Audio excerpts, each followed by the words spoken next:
আজকে আমি তমলুক গেছিলাম ডাক্তার দেখাতে। আমার ডাক্তার দেখানো শেষ, তাই আমি ঘোরাঘুরি করতে বেরোলাম। দোকানে কিছু জিনিস কিনলাম। এই জিনিসগুলো বর্গভীমা মন্দিরের পাশে কিছু অসহায় মানুষ বসে থাকে, ওদেরকে আমি গিফট হিসাবে দিলাম।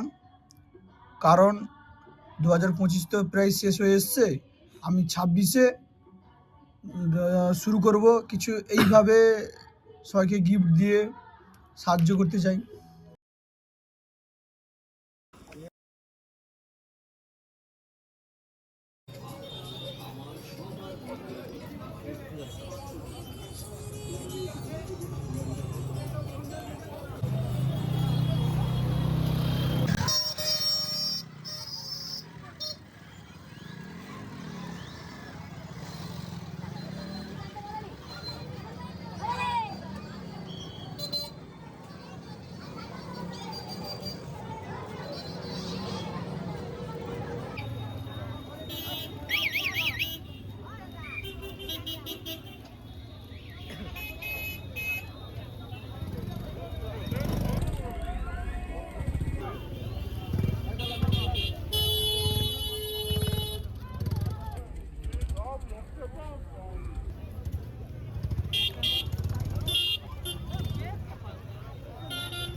মন্দিরের ভিতরে আমি প্রবেশ করলাম।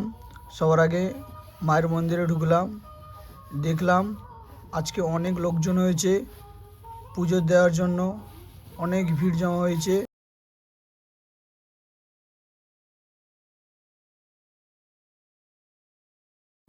পুজো দেওয়া শেষ হয়ে গেছে আমার। তারপর আমি মন্দিরে সেখানে পাশে একটা গাছ থাকে, গাছে আমি সিঁদুরের কৌটোটা খুলে ঢাললাম, প্রণাম করলাম।